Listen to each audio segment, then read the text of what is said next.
자, 오늘 부처님의 당부 또 이어서 하겠습니다. 자, 부처님의 당부는, 아유, 공부하면 할수록 참 좋습니다. 너무너무 좋고, 뭐랄까, 몸에 전율이 느껴져요. 저 같은 경우는. 그래서 이렇게, 이거 다 읽은 책이지만, 자세히 보게 되잖아요. 우리가 조금씩 조금 자세히 보게 되니까 너무 좋아요. 자, 오늘은 혼란스러운 세상에 대해서 살펴볼 예정입니다. 77쪽이에요. 세상이 혼란스럽잖아요. 이 혼란스러운 원인이 뭔가? 세상 사람들은 왜 이렇게 예, 혼란스럽게 싸우고 있는가? 서로 왜 이렇게 갈등하고 있는가에 대해서 부처님께서 어떻게 말씀하셨는지를 살펴보도록 하겠습니다. 자, 저와 함께 같이 읽겠습니다. 1. 갈등의 원인. 브라만 아라마 난타가 마하까짜 야나 존자를 찾아뵙고 정답게 인사를 나눈 뒤 여쭈었다. 마하까짜 야나 존자시여, 어찌하여 크샤트리아는 크샤트리아끼리, 브라마는 브라만끼리, 제가자는 제가자끼리 싸우는 것입니까?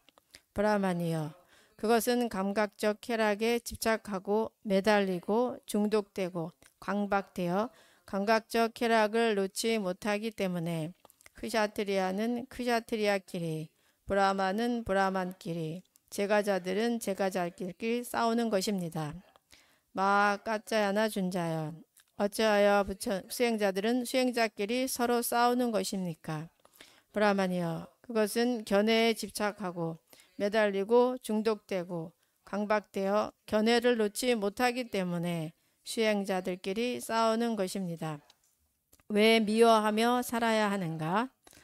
우리 전에 신들의 왕 사가가 부처님께 여쭈었다. 중생들은 서로 미워하지 않고 해치지 않고 적의를 품지 않고 원한 없이 평화롭게 살기를 원합니다. 하지만 서로 미워하고 해치며 적의를 품고 원수처럼 생각합니다. 세존이시여, 어떤 속박에 묶였길래 이렇게 살아가는 것입니까? 신들의 왕이여, 중생들은 서로 미워하지 않고 해치지 않고 적의를 품지 않고 원한 없이 평화롭게 살고자 하나 질투와 인색이라는 속박에 묶여 서로 미워하고 해치며 적의를 품고 원수처럼 생각하는 것이다. 세존께서 이렇게 대답하자 사가는 기뻐하며 찬탄했다. 그렇습니다, 세존이시여. 그렇습니다, 세존이시여. 세존의 말씀을 들으니 의심이 거치고 혼란이 사라졌습니다. 사가가 세존께 감사드린 후 또 다른 질문을 여쭙다. 세존이시여, 질투하고 인색하는 이유는 무엇입니까? 그 뿌리는 무엇이며 어떻게 생겨나고 일어납니까? 무엇이 있을 때 일어나고 무엇이 없을 때 일어나지 않습니까? 신들의 왕이여, 질투와 인색은 좋아하고 싫어하는 분별에서 일어난다. 이것이 그 뿌리이며 생겨나고 일어나는 원인이다. 좋아하고 싫어하는 분별이 있을 때 질투와 인색이 일어나고 없을 때 일어나지 않는다. 세존이시여, 그렇다면 좋아하고 싫어하는 분별이 일어나는 이유가 무엇입니까? 신들의 왕이여, 욕망에서 일어난다. 욕망이 일어나는 이유는 무엇입니까? 신들의 왕이여, 생각에서 일어난다. 마음이 무언가 생각할 때 욕망이 일어난다. 마음이 생각하지 않을 때 욕망은 일어나지 않는다. 세존이시여, 생각이 일어나는 이유는 무엇입니까? 신들의 왕이여, 생각은 복잡한 인식과 개념에서 일어난다. 복잡한 인식과 개념이 있을 때 생각이 일어난다. 복잡한 인식과 개념이 없으면 생각은 일어나지 않는다. 3. 인과의 암울한 고리. 아난다여, 느낌을 의지하여 가래가 있고 가래를 의지하여 추구가 있고 추구를 의지하여 어둠이 있고 어둠을 의지하여 판단이 있고 판단을 의지하여 욕망이 있고 욕망을 의지하여 집착이 있고 집착을 의지하여 소유가 있고 의지하여 인색함이 있고 인색함을 의지하여 방어가 있고 방어하기 위해서 여러 사악하고 해로운 일들이 일어난다.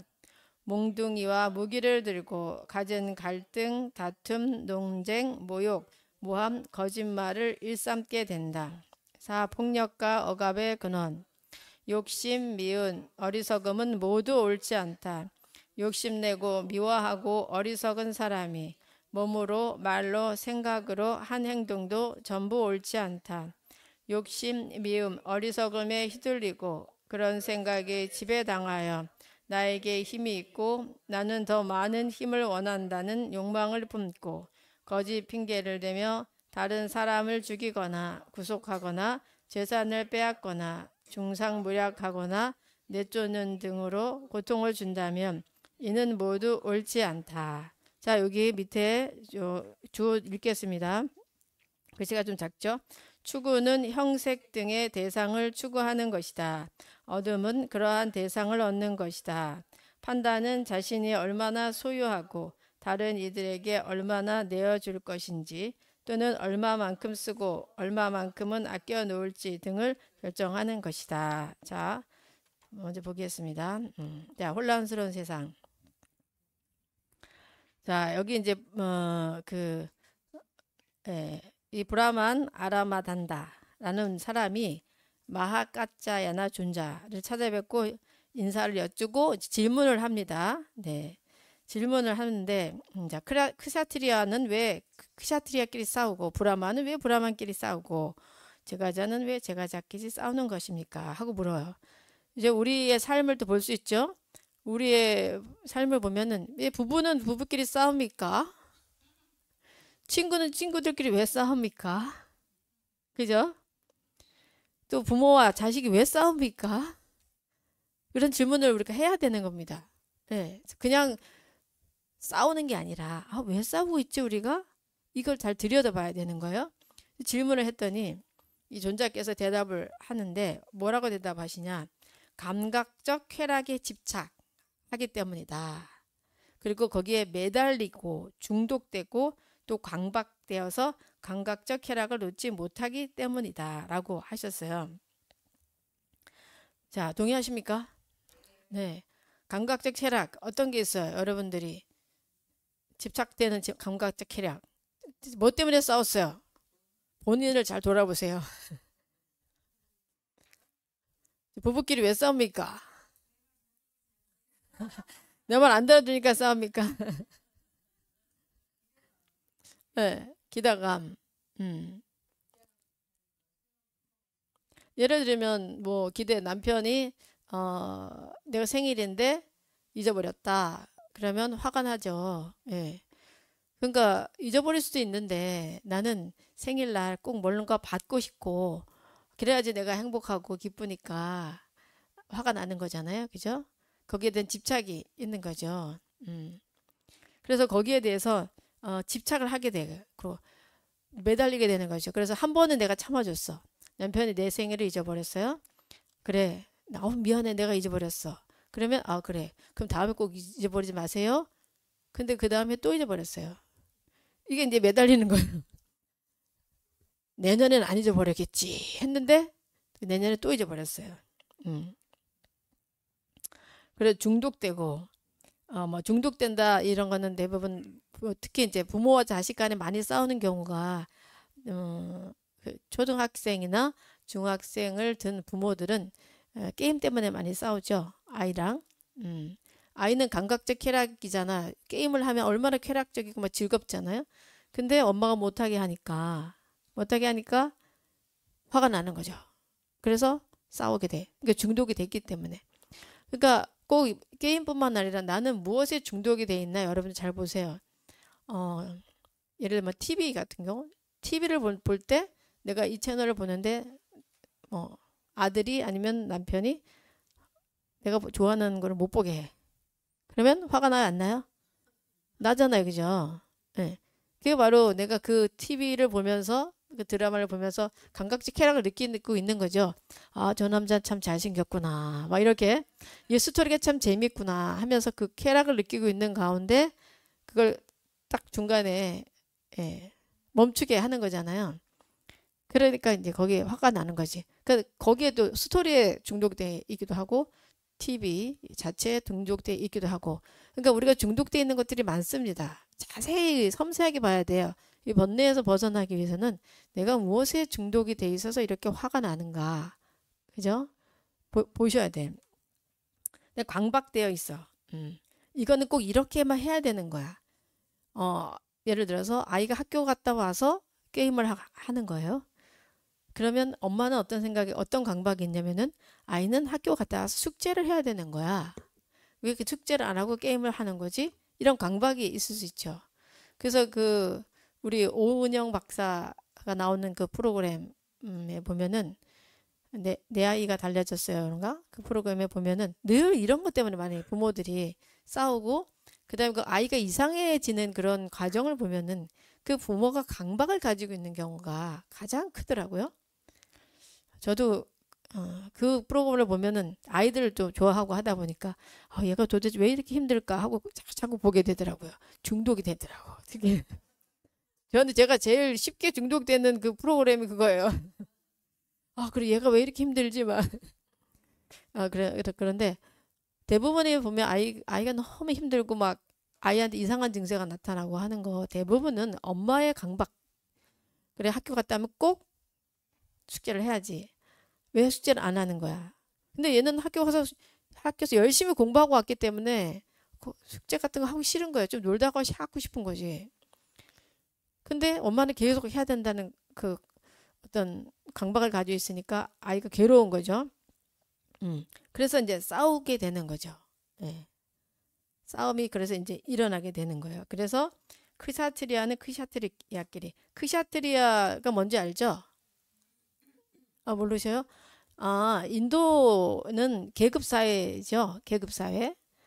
우리 옛날에 양반, 쌍놈, 중인 이렇게 있었듯이 인도는 아직도 있어요. 카스트 제도. 카스트 제도의 맨 위에는 누구예요? 브라만. 그 다음에 크샤트리아. 그 다음에 바이샤, 슈드라. 이렇게 되는 거죠.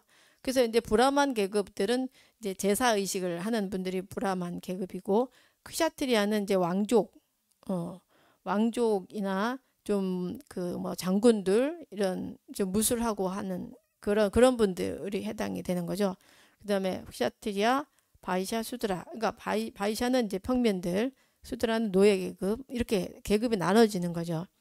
근데 이렇게 이 계급 이 크샤트리아는 얼마나 굉장히 높은 위치예요. 그리고 브라마도 얼마나 높은 위치예요. 그런데도 싸운다는 거지. 그렇게 높은 위치에 있는데도 왜 싸우냐? 왜 싸워? 다 결국은 강박증 쾌락에 집착되고 매달리고 중독되어 있기 때문이라는 거죠. 그래서 여러분들이 살면서 이런 내가 상대와 싸우게 될 때를 잘 들여다보세요. 내가 싸우게 될 때 보면은 내가 어떤 집착을 가지고 있는 경우가 많아요. 어떤 하나의 감각적 쾌락. 그래 이거는 꼭 이렇게 해야 되는 거야. 저렇게 해야 되는 거야. 당연히 이렇게 해야지. 아니면 내가 좋아하는 이걸 왜 못하게 하는 거야. 이런 어떤 마음이 들면서 분노를 하게 되면서 그 다음에 이제 싸움이 시작이 됩니다. 자, 그렇다면 수행자들은 왜 싸우는가? 수행자들도 싸웁니다. 수행자라도 싸우는데 수행자들은 견해에 집착하기 때문에 견해에 매달려서 수행을 이렇게 해야 된다. 저렇게 해야 된다. 예를 들면 우리 한국 불교도 이런 부분이 있어요. 이 참선하는 사람들은 포교하는 사람들을 요즘은 좀 안 그런데 옛날에는 안 좋게 봤어요. 왜냐면 마음 수행을 해야지. 마음 수행을 해야지. 왜 네가 완전한 깨달음을 얻지도 않았는데 왜 사람들을 가르치고 있지? 이런 생각을 많이 가지고 있었어요. 그래서 만나면 이게 화합이 안 돼요. 그래서 선방 다니는 사람을 만나면 이제 스님은 뭐 해요? 그러면 저는 포교를 하고 있습니다. 그러면 아니 그딴 거 해서 뭐 해요? 응? 수행을 해서 확철되고 해서 깨달음을 얻어야지. 항상 이런 말이 나왔고 또 이제 포교하는 스님들은 포교를 하면서 그 참선하는 사람들 보면 왜 자기 이익만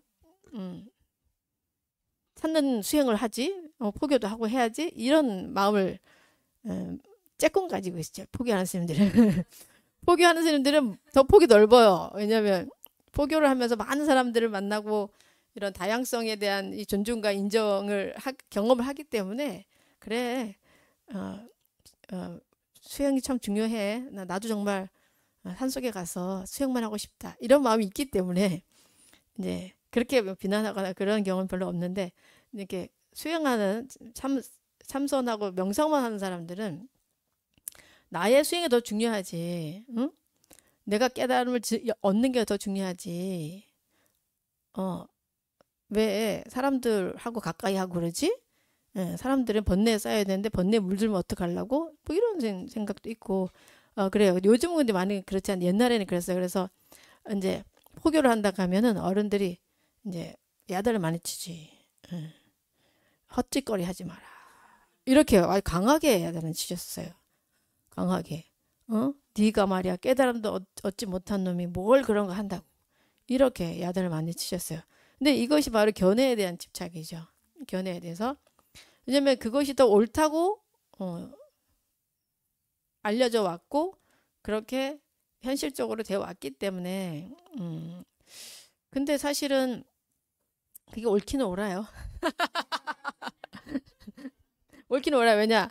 내가 지혜가 먼저 있어야 되잖아요. 지혜가 있는 상태에서 중생을 제도하는 게 더 맞는데 근데 제가 해보니까 우리 그 일반인들은요. 뭐 대단한 깨달음을 얻는 게 아니에요. 원하는 게 아니에요. 예. 대단한 뭐 학철대오 해서 막 진짜 신통력을 막 갖고 막 날아다니고 과거를 보고 막 미래를 보고 막 이 저기 뭐야 그리고 막 천리안 일을 딱 갖고 지금 도리천에서 어떤 일이 벌어지고 있어요. 막 이런 걸 원하는 게 아니더라고요. 예. 실질적으로 우리 일반인들은 나의 고통을 어떻게 좀 알아주기를 원하고 내가 고통스러운 원인을 좀 알고 싶고 좀 마음을 편안하게 하고 싶은 이런 마음 그 정도만 가르쳐 줘도 아주 행복하고 예, 감사해 하시더라고요. 그래서 저는 이제 항상 그런 딜레마가 있었어요. 저도 내가 완전한 깨달음을 이루지 못했는데 과연 이렇게 마을에 내려와서 사람들에게 법문을 하고 가르치는 게 이게 맞는 것인가? 내가 잘못하고 있는 건 아닌가? 내가 완전한 지혜를 얻지 않았는데 이런 생각을 늘 했었거든요. 그래서 스님들이 하다가 또 돌아가는 스님들도 많아요. 예, 중간에.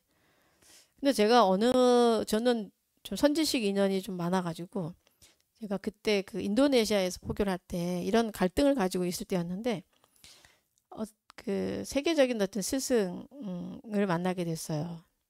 예. 근데 그 우연히 그 스님을 만나게 됐는데 제가 이런 질문을 했어요. 제가 이렇게 깨달음을 얻지 않았는데 이렇게 포교를 하는 게 맞는가? 이런 난 항상 딜레마에 빠져 있다. 그랬더니 그 스님이 하시는 말씀이 음, 그 여러분들이 검색하면 나오는 정공 스님이라고 그 아미타불 연부를 세계적으로 이렇게 알리고 계시는 분이 계시거든요. 아주 훌륭한 분이신데 전공 법사라고 그분이 이러시는 거예요. 저한테 스님이 부처님 가르침 하나를 배웠다면은 하나를 실천하고 가르치십시오. 그리고 두 개를 배웠다면은 두 개를 실천하고 가르치십시오. 가능한 많이 배우고 많이 실천하고 많이 가르치십시오. 이 말씀을 해주시더라고. 근데 그게 너무 마음 위로가 됐어요. 너무 위로가 돼서 그래 내가 아는 것만이라도 가르치자. 그랬거든요. 근데 이런 것들이 견해의 차이인 거죠. 근데 스님들은 그 우리가 공부할 때는 항상 그런 공부를 해요. 특히 한국 불교는 선불교이기 때문에 강원에서 승가대에서 배우는 내용들이 다 선적인 내용이고 내가 어떻게 하면은 내가 번뇌를 없애서 어떻게 하면 내가 완전한 깨달음을 얻을 것인가에 대한 지침서 이거를 거의 4년 동안 배워요. 예. 그래서 선방에 가서 내가 수행을 하는 게 최고의 목적이 되고 또 그렇게 하는 사람이 수행을 제일 잘하는 사람으로 우리 스님들 세계에서는 그렇게 좀 알려져 있어요. 그러다 보니까 대부분의 스님들이 이제 강원에 졸업하면은 대부분 선방을 가서 이제 수행을 이렇게 좀 하게 되죠. 그런데 내가 그렇다 하더라도 이렇게 나와서 포교하는 스님들에 대해서는 어떤 안 좋은 마음을 가지고 있는다는 것은 그거는 견해에 빠진 거지.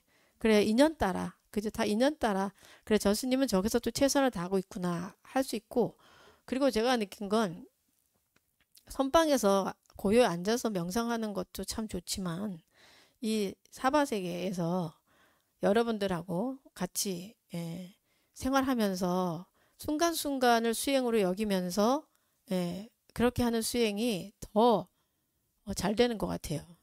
그러니까 이 두 개를 겸해야 되는 것 같아요. 그래서 이런 고통을 가지고 있구나.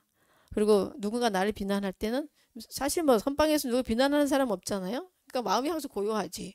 하지만 이 사바세계 여기 내려와서 살면은 비난도 받죠. 오해도 받고. 그럴 때 오해를 받고 비난을 받을 때 내 속에 올라오는 나의 분노를 보면서 이게 뭐지? 내가 공부한 게 제대로 한 거야? 도대체 이런 일이 왜 생기지 하면서 다시 한번 그 마음을 또 이렇게 잡들이를 하고 내려놓고 그 원인을 들여다보고 이렇게 하면서 더 수행을 깊게 할 수 있는 것 같아요. 그래서 이 포교하는 스님들의 삶은 삶 자체가 수행인 거죠. 네. 그래서 이제 수행자들 이런 견해의 차이에 의해서 다툼이 되는 거죠. 그래서 거기에 이제 스님이 확철되고 안 하면은 절대 포기하면 안 된다라는 거에 매달려 있거나 그 생각에 중독되어 있거나 강박되어 있다면은 서로 그런 다툼이 있을 수가 있습니다. 그래서 요 부처님의 당부를 꼭 배워야 되는 거예요. 요거를 배운 스님들은 내가 여기에 강박되어 있구나. 아이고 잘못하고 있네. 중요한 거는 싸우지 않는 게 더 중요하지, 그죠? 마음에 막 시끄러움이 없는 게 더 중요하죠. 자, 그다음에 이제 그다음 이야기는 지금 이 내용은 다 어디서 나온 내용이에요? 지금 제가 말씀드린 이야기는 AN 써 있잖아요. AN은 어디서 나온 거죠? 안구따라 니까야에서 나온 이야기예요. 자, 그다음에 두 번째 이야기는 왜 미워하며 살아야 하는가요? 여러분들 미워하는 사람 있습니까? 다 있죠. 지금까지 살면서 미워하는 사람 한 명도 없는 사람은 없을 거예요. 아니, 우리 자성어 보살님은 없을 것 같아. 그죠? 자성어 보살님은 상담 공부도 많이 하고, 수행도 많이 하고, 공부도 많이 해서 없을 것 같은데. 자, 있어요? 여러분들 마음속에 미워하는 사람 좀 떠올려 보세요. 누구나 다 있어요. 대부분이. 그 사람 정말 싫어. 정말 미워. 이런 사람 있거든요. 왜 이렇게 살아야 되는가? 우리는 미워하기 싫잖아요. 사람 미워하고 살고 싶지 않잖아요. 그런데도 나는 미워하고 있어요. 자, 이 이야기는 도리천의 신들의 왕인 사가가 있었어요. 그 사가가 부처님께 여쭤요. 도리천은 어디에 있는 겁니까? 욕계 하늘이죠. 욕계. 이게 잠깐 점검을 해드리면 육도윤회를 하는데 처음에 뭐야? 지옥, 아기, 축생, 아수라, 인간, 천상이잖아요. 그 다음에 천상세계가 또 어떻게 되냐면은 욕계, 색계, 무색계가 되는 거예요. 그 다음에 이 도리천은 이 욕계에서도 두 번째 하늘에 해당돼요. 첫 번째 하늘이 사왕천이고 그 다음에가 도리천이에요. 두 번째 하늘. 거기 신들의 왕이 있는데 이름이 사가예요. 부처님께 여쭤요. 종생들은 서로 미워하지 않고 해치지 않고 적의를 품지 않고 원한 없이 평화롭게 살기를 원합니다. 여러분들 그렇게 원하죠? 하지만 서로 미워하고 해치며 적의를 품고 원수처럼 생각합니다. 세존이시여, 어떤 속박에 묶여 있길래 이렇게 살아가는 겁니까? 어디에 묶여 있어서 이렇게 살죠? 그랬더니 부처님께서 대답하시기를 질투와 인색이라는 속박에 묶여 서로 미워하고 해치며 적의를 품고 원수처럼 생각하는 것이다 라고 하셨어요. 자, 잘 살펴보세요. 질투와 인색. 내가 미워하는 사람. 나는 정말 나의 질투가 있었고 인색이 있었는가 돌아봐야 되겠죠. 네. 자, 있었어요? 너무 많았어요. 그래서 내가 질투와 인색이 있었구나. 이것을 내가 알아차리기만 해도 벌써 수행이 반은 된 거, 50%는 된 거야. 대부분은 거기에 묶여 살아요. 그냥 거기에 몰입돼서 살아요. 거기에 빠져 살아요. 특히 이제 질투는 누구나 나는 거죠. 누가 조금 잘 되면 뭐야 이렇게 나보다 조금 더 나아지면 특히 가까운 사람들이 잘 되면 내가 더 질투가 막 이렇게 불타오르게 됩니다. 예. 근데 가까운 사람인데도 내가 질투가 난다는 게 너무 신기하지 않아요? 예. 그래서 이제 그런 말도 나오는 거지. 사촌이 땅을 사면은 배가 아프다. 근데 이거는 우스갯 이야기인데 마을에서는 사촌이 땅을 사면 배가 아프다 그러잖아요. 근데 스님들은 이렇게 말해요. 누가 상자를 두면 배가 아프다. 제자를 두면 그냥 우스갯소리로 그렇게 하는 말이에요. 네. 그렇게 우리가 질투. 내가 더 잘나야 되는데 제가 왜 더 잘나는 거지? 사실 이거 근본적인 마음으로 돌아가면은 또 이제 여기 또 뒤에 나옵니다. 네. 자, 그래서 세존의 말씀을 들으니 의심이 거치고 혼란이 사라졌습니다. 그랬어요. 그 다음에 다시 이제 감사를 드린 후에 또 질문을 해요. 세존이시여, 질투하고 인색하는 이유는 무엇입니까? 왜 질투하고 인색할까요? 그 뿌리는 무엇이고 어떻게 생겨나고 일어납니까? 무엇이 있을 때 일어나고 무엇이 없을 때 일어나지 않습니까? 그랬어요. 그랬더니 어떻게 대답하시냐면 신들의 왕이요. 질투와 인색은 뭐예요? 좋아하고 싫어하는 분별에서 일어난다. 이것이 그 뿌리이며 생겨나고 일어나는 원인이다. 그랬어요. 자, 좋아하고 싫어하는 분별에서 질투와 인색이 납니다. 특히 이제 뭔가 내가 좋아하는 거를 내가 가져야 되는데 상대가 가진 거예요. 네.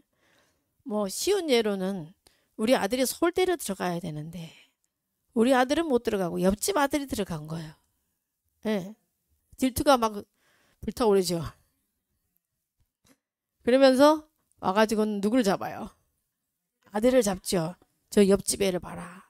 쟤는 서울대를 갔는데 니는 뭐냐? 이렇게 되잖아요. 이렇게 말을 하잖아요. 근데 내가 우리 아들한테 와서 옆집에 봐라. 옆집에 서울대를 갔대. 야, 너는 이게 뭐냐? 이 성적이 뭐냐? 이렇게 한다. 이게 우리 아들한테 도움이 될까요? 안 되죠. 근데 왜 그러고 있죠, 우리? 왜 그러고 있죠? 네, 그 질투가 나서 그러고 있잖아요. 근데 이 질투라는 게 나한테 이로워요? 이롭지 않아요. 네. 근데 우리는 그렇게 살고 있어요. 그걸 명확히 이제 봐야 되는 거죠. 그 다음에 또 이제 질문을 해요. 그렇다면 좋아하고 싫어하는 분별이 일어난 이유는 무엇입니까? 그랬어요. 그랬더니 뭐라고 대답해요? 욕망에서 일어난다. 욕망. 자, 우리 아들이 서울대를 갔으면 좋겠는데 우리 아들은 전문대도 아직 못 갔고 옆집 아들은 서울대 갔어요. 나의 욕망은 뭐예요? 나의 욕망. 나의 욕망은 야, 우리 아들이 서울대 가서 좋겠다는데 누가 좋은 거야, 그러면 서울대 가면? 내가 좋은 거지. 자랑하고 싶어서. 아들도 좋겠지만, 아들도 좋겠지만, 원칙적으로 보면은 엄마 입장에서는 욕망이지. 우리 아들이 잘 돼야 된다는 그 욕망. 그죠?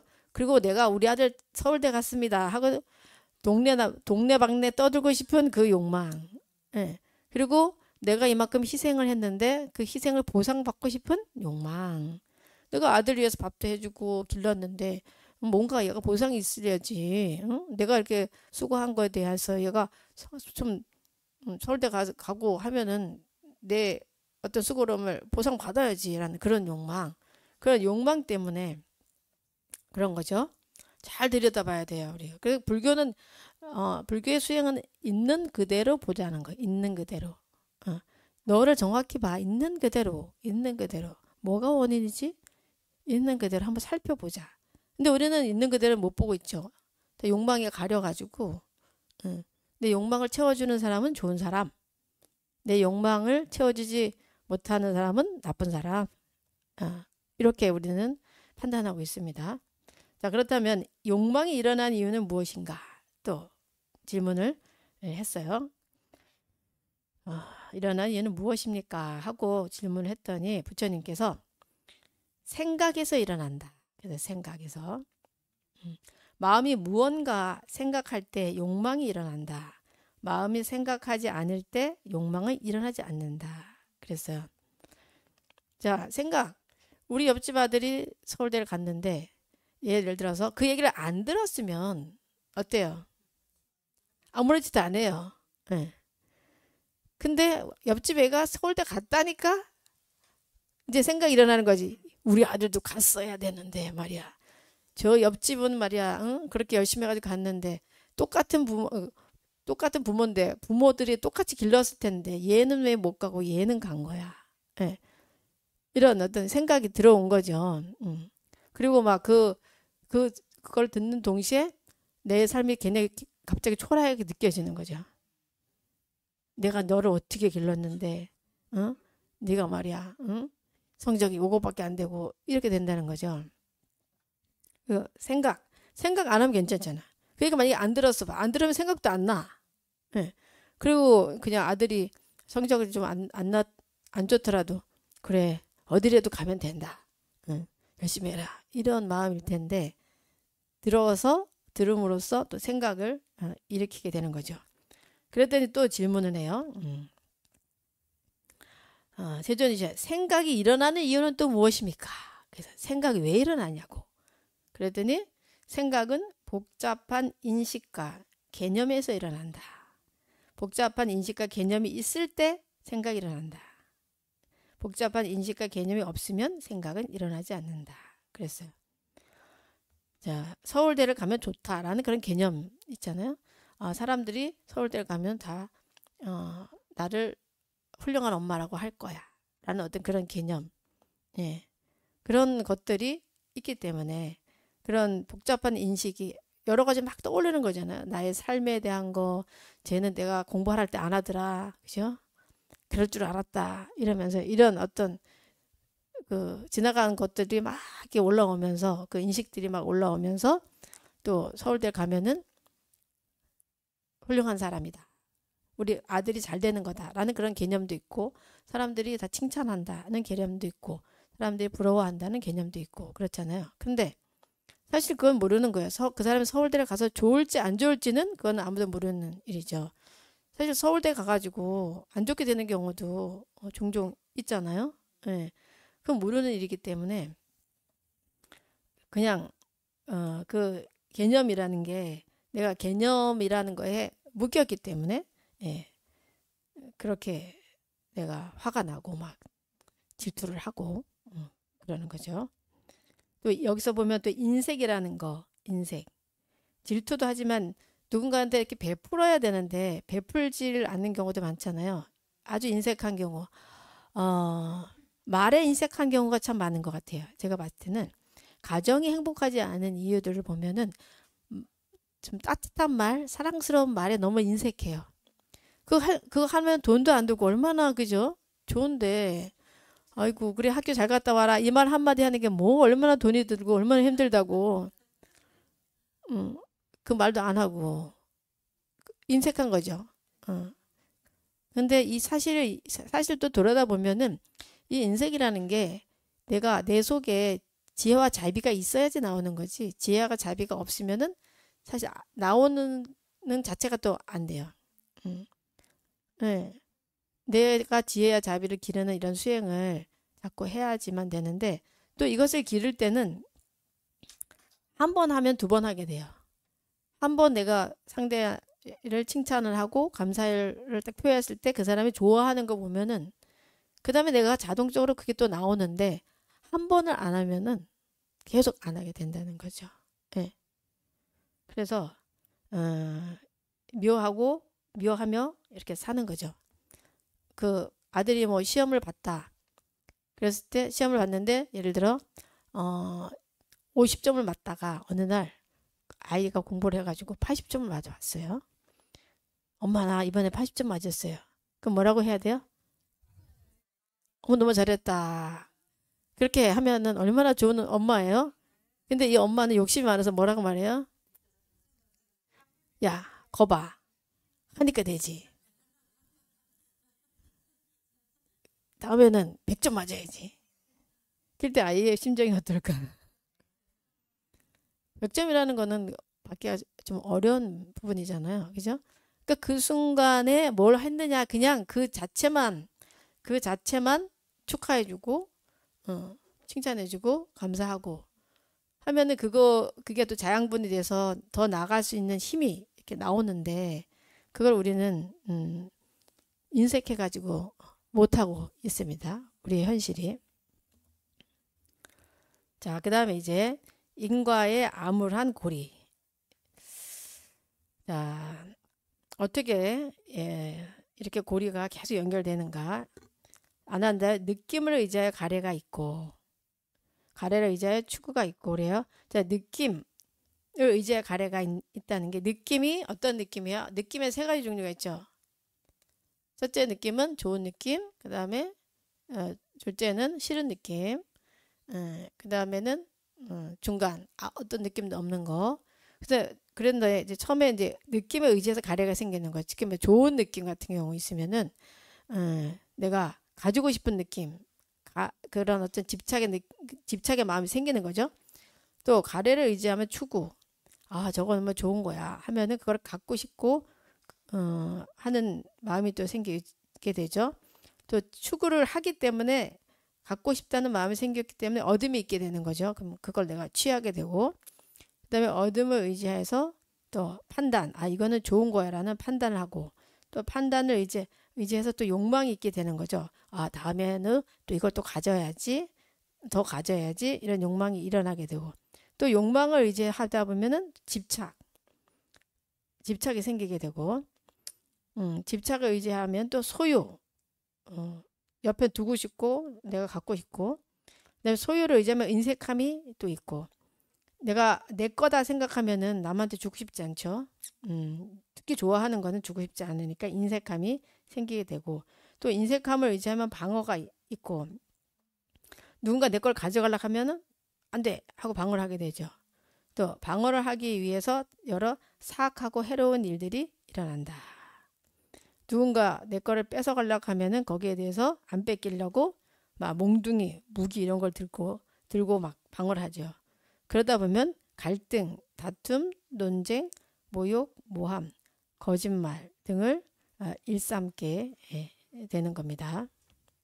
그래서 중요한 게 느낌이에요, 느낌.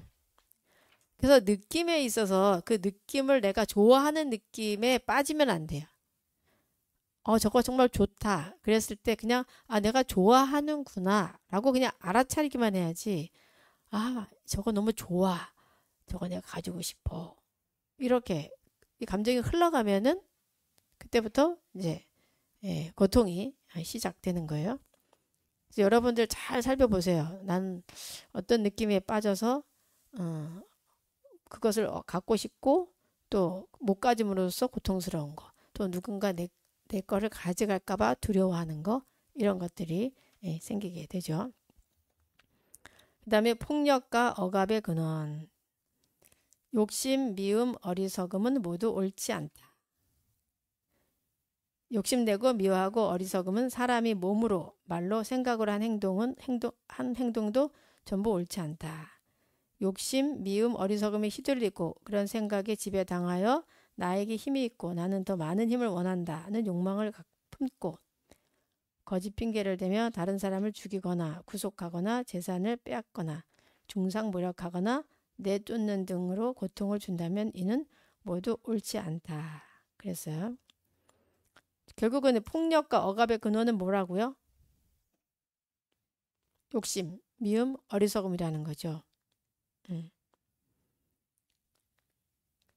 우리가 욕심으로 하는 행동, 미움으로 하는 행동, 어리석음으로 하는 행동은 다 옳지 않은 겁니다. 그래서 스스로가 욕심이 나는지 아니면 내가 화가 올라오는지 내가 어리석은지에 대해서 늘 알아차리셔야 돼요. 예. 근데 이 알아차림조차도 너무 큰 일이 있으면은 알아차리기 힘들어요. 큰 충격이 있을 때 아주 내가 크게 몸이 많이 아프다거나 아니면 뭐 그 아주 큰 충격을 받게 된다거나 이럴 때는 이것도 사실 참 그 어렵거든요. 그래서 순서적으로 해야 돼요. 나한테 어떤 큰 일들이 생겼다 하면 그것부터 어떤 해결을 하고 나야지만 내 마음이 섬세하게 예, 이렇게 보이게 돼요. 막 남을 미워하면서도 내가 미움에 빠져 있는 거를 많이 모르죠. 그냥 미워할 뿐이지. 거기 완전히 노예가 되는 거죠. 욕심의 노예, 미움의 노예, 어리석음의 노예가 돼가지고 막 미워하고 막 욕심내고 막 이렇게 하다 보면은 고통은 끊기지 않고 계속 이어질 수밖에 없는 그런 상황이 됩니다. 자, 그래서 이제 오늘 살펴본 내용은 이제 혼란스러운 세상인데 전체적으로 다시 한번 보면 갈등의 원인은 뭐예요? 감각적 쾌락에 집착하기 때문에 내가 좋아하는 거에 대해서 집착하고 또 중독되어 있고 강박되어 있기 때문에 생긴다는 거. 자, 그 다음에 수행자들은 뭐 때문에 싸워요? 견해 차이, 견해 차로 싸울 수 있습니다. 자, 그 다음에 이제 왜 미워하며 살아야 하는가? 예. 왜 미워하고 또 해치고 그러죠? 질투와 인색. 음. 누군가 막 미워 그러면 또 정말 막 잘 되면 괜히 막 질투나고 질투나면 그 다음에 미움이 같이 와 그죠? 괜히 막 미워요. 주는 것도 없는데. 예. 그럴 때 중요한 게 내 마음을 봐야 되는 거예요. 내가 지금 질투하고 있구나. 응. 근데 질투하는 게 내 삶에 도움이 되는가? 도움이 되지 않아요. 나의 에너지를 뺏어갈 뿐이에요. 그거를 잘 알아차리셔야 돼. 나한테 손해가 된다. 내가 남을 질투하면 내 에너지가 그만큼 질투하는데 나가기 때문에 내 삶에 집중할 에너지가 없고 내 삶을 좀 더 부정적으로 보기 때문에 이롭지가 않은 거죠. 그래서 질투라는 것은 좋지 않아. 나한테 도움이 되지 않아. 나의 에너지를 빼가는 거야라고 스스로가 결정을 하셔야 돼. 그리고 어떤 일이 생겼다 하면은 상대가 어떤 좋은 일이 있다. 그럴 때는 어떻게 해줘야 돼요? 축하해주고 축복해주면 내가 또 그렇게 돼요. 이게 아주 묘한 이치입니다. 네. 예를 들어 옆집 아들 서울대 갔어요. 너무 잘 됐어. 너무 축하합니다. 너무 잘 됐습니다. 이렇게 하고 집에 와서도 야, 옆집 아들이 서울대 갔대. 너무 잘 됐지, 그치? 야, 너도 잘할 수 있어. 걔는 그거 잘해. 넌 또 잘하는 게 있잖아. 뭐 이렇게 될 수가 있는 거죠. 그럼 아들도 같이 그래 같이 축하해 주게 되는 거죠. 그래서 내가 그게 공덕이거든요. 남을 같이 좋은 일이 생겼을 때 같이 축하해 주는 그 공덕은 뭐냐? 나도 그렇게 된다는 거예요. 네. 그 얼마나 좋은 이치예요. 한번 여러분들이 해보세요. 남들이 잘 될 때, 뭐 잘할 때 자꾸 축하를 해주고, 너무 축하합니다. 이렇게 하면 할수록 그게 내게 되니까 많이 해줘야지. 한 번만 하지 말고. 정말 잘 됐어요. 막 이렇게. 네, 볼 때마다 하다 보면은 이분이 괜히 너무 고마우니까 괜히 뭔가 뭐 주고 싶은 마음이 또 생기단 말이에요. 네. 그러면서 또 좋은 소스를, 그래? 이게 내가 어떻게 했냐면은 이거 이렇게 해가지고 이렇게 한 거예요. 라고 이렇게 또 하게 되는 거죠. 어떤 스님이 우리가 그 캄보디아 학교를 지었잖아요. 그래서 그 스님이 제가 그걸 스님들 어떤 카톡방에 그걸 올린 적이 있었는데 어느 날 전화가 오셨어요. 전화가 와서 하시는 말씀이 근데 그분은 항상 제가 뭘 하든 칭찬하시죠. 저의 하는 활동에 대해서 자오스님 너무 잘하고 훌륭하다 이런 말 늘 하시는 분이었는데 전화 오셔가지고 하는 말이 그 도반 스님이 돌아가셨는데 그 도반 스님이 이렇게 막 정리를 하다 보니까 돈이 좀 이렇게 남은 게 있다는 거예요. 그러면서 스님 그 캄보디아 학교 짓는데 얼마 들어? 그 스님 이름으로 그걸 해주고 싶어요. 하시는 거예요. 응. 그리고 또 모자라는 돈은 또 우리가 모아서 하고 싶다고. 그래서 결국은 그 그분 이제 캄보디아 거기 로터스월드를 소개를 제가 해주게 됐고 그래서 그분들이 또 이제 학교를 짓게 됐거든요. 네. 얼마나 이게 훌륭한 일이에요, 그죠? 자, 박수.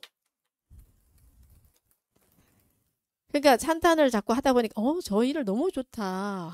정말 좋은 일이다 하면은 내가 그렇게 할 수 있는 마음이 생기면서 그걸 할 수 있는 또 그런 계기가 우연히도 오게 되는 거죠.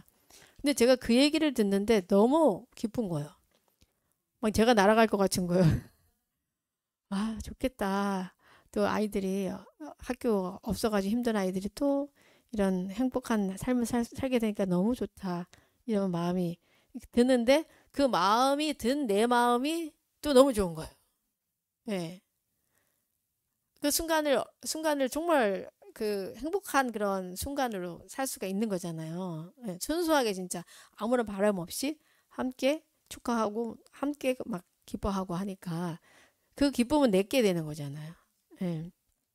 그래서 여러분들은 지금부터 어떤 좋은 일이 있다 하면은 무조건 어떻게 한다? 칭찬하고 축하하고 몇 번 할까요? 한 계속 최고 한 세 번이 기본으로 해야지요. 아이고 너무 잘 됐네. 아이고 너무 잘 됐어. 정말 축하해. 이렇게.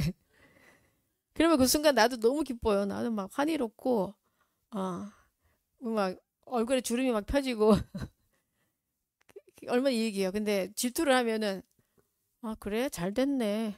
그럼 얼굴이 이제 찌그러지잖아요. 속으로 저 집은 좋겠네.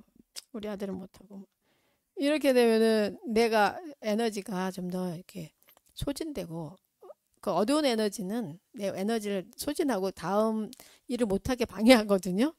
그래서 아무튼 무조건 우리가 아주 축하를 그렇게 해야지 됩니다. 그래서 질투와 인색을 내가 하는 거를 늘 알아차려야 돼요. 어떤 상황에서. 이런 얘기를 들어도 여러분들이 이거를 실천하기는 그리 쉽지가 않아요. 머리로는 이게 이해가 되는데 아직 내 업이 많이 녹지 않았기 때문에 그런 상황이 됐을 때 순수하게 내가 칭찬을 한다는 게 조금 잘 안 돼요. 그때 얼른 알아차려야 돼요. 내가 질투하고 있구나. 질투는 나에게 해로워. 도움이 되지 않아. 빨리 바꿔서 칭찬을 하자. 네, 그렇게 하셔야 돼요. 또 인색, 인색한 거에 대해서 특히 저는 여러분들이 말에 인색하지 말면 좋겠어요. 칭찬하는 데 있어서.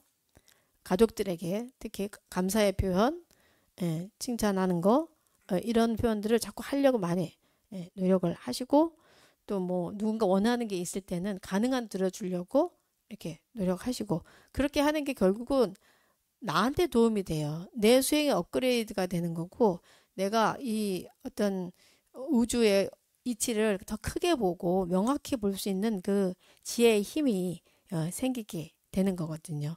예. 자, 그래서 결국은 또 우리 이 질투와 인색은 그 뿌리가 뭐예요? 음, 좋아하고 싫어하는 분별. 예. 좋아하고 싫어하는 분별. 그래서 좋아하는 마음, 싫어하는 마음들을 많이 우리가 내지 않으려고 노력해야 돼요.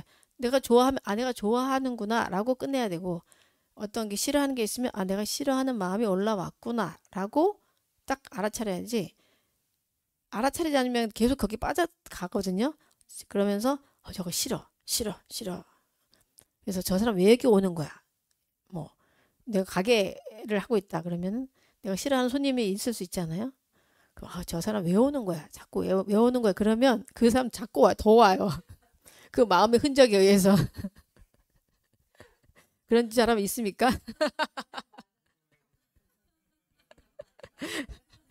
우리 모사님 반찬 가게 하고 계신데 아주 그런 사람이 있나 봐요. 음. 근데 너무 신기하게요. 내가 그 싫어하는 마음을 내려놓으면 안 와요. 신기하게도. 묘해요. 이게 어떤 뭔가가 그 싫어하는 마음의 흔적이 있다 보면은 뭔가 끌려서 오는 거야. 예. 그래서 아 내가 저 사람 좀 불편해 하는구나. 그냥 그렇게만 딱 알아차리고 정중하게 이렇게 하고 거기에 대해서 너무 뭐랄까 예민하지 말고 그래야지만 그 사람도 이제 더 오더라도 그런 나쁜 싫은 행동들을 이렇게 안 하게 되는 거야. 아이들이 그렇잖아요. 엄마가 하지 말라는 행동을 어떻게 해요? 이상하게 더 하게 되는 거예요. 그건 자기가 하려고 하는 게 아니라 자기도 모르게 그렇게 하는 거예요. 예, 뭔가 존재감을 갖기 위해서 그런 내면엔 또 그런 것들이 또 올라오기도 하죠. 심리학적으로 봤을 때는. 그래서 좋아하는 너무 좋아하지도 말고 너무 싫어하지도 말고 그냥 그렇구나. 아, 그럴 수 있지. 예, 이렇게 보는 시각이 아주 필요합니다. 그 싫어하고 좋아하고 싫어하는 분별에서 생기고 또 좋아하고 싫어하는 분별은 어디에서 일어나냐면은 욕망에서 일어난다. 나는 어떤 욕망을 가지고 있는가 생각하셔야 되고 또 이 욕망은 생각에서 일어나고 또 이 생각은 복잡한 인식과 개념에서 일어난다는 것을 우리가 잘 알아차려야지만 됩니다. 자, 그래서 오늘 이렇게 살펴본 내용을 우리 그 비구 보디스님께서 또 어떻게 요약을 해놨는지를 같이 읽겠습니다. 59쪽. 지금까지 살펴본 내용을 또 비구 보디스님께서 간략하게 요약한 내용이 있습니다. 59쪽 같이 읽을게요. 1장 3 혼란스러운 세상에서는 무력, 충돌과 불의의 근본 원인을 다루고 있다. 4개의 경전들을 보면 부처님께서 사회 외부 구조의 변화만을 주장하시지 않았다는 것을 알 수 있다.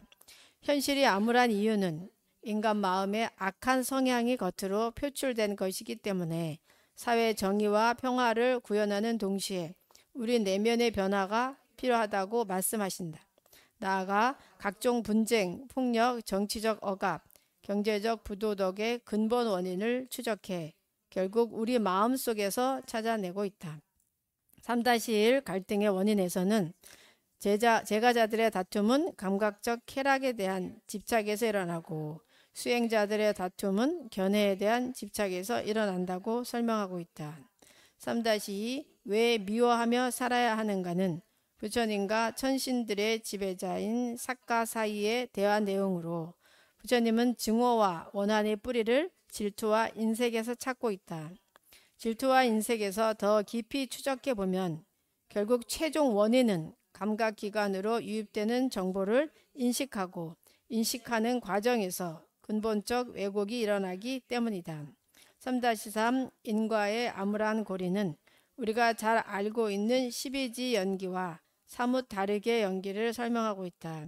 느낌에서 가래로, 가래에서 여러 원인들을 거쳐 몽둥이와 무기를 집어든가 다른 폭력적인 행동으로 이어진다. 3-4 폭력과 억압의 근원은 탐진치 삼독이 어떻게 전체 사회에 악영향을 끼쳐서 폭력과 권력에 대한 탐욕, 타인에 대한 불의를 만들어내는지 그리고 있다.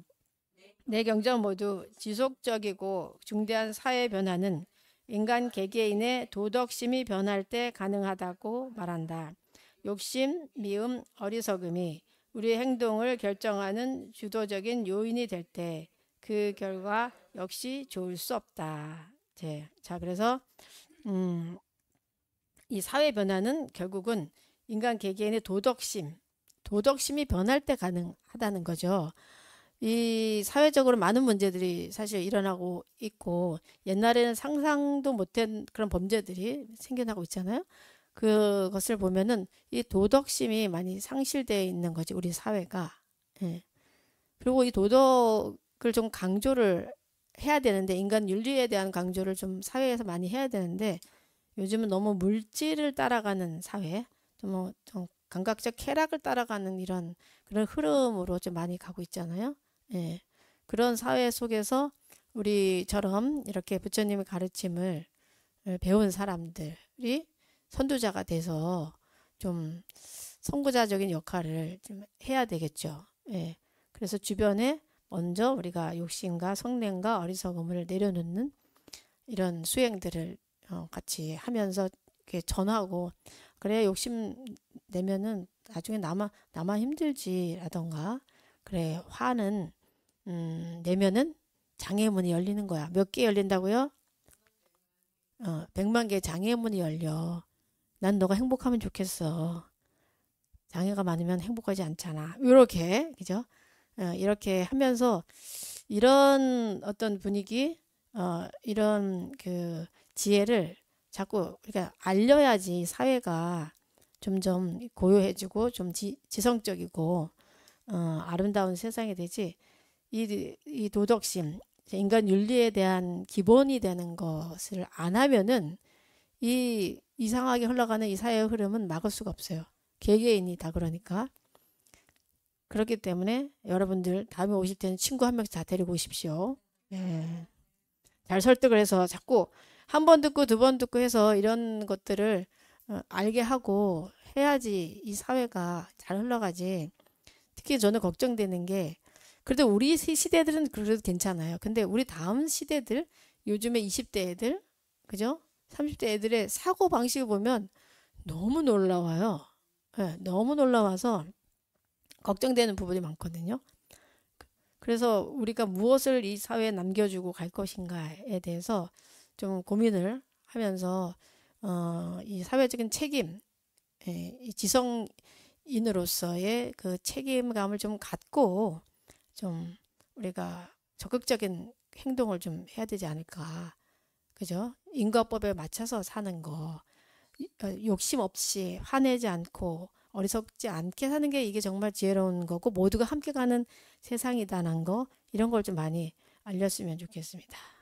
자, 오늘 법회는 여기서 마치도록 하겠습니다. 모두 감사합니다.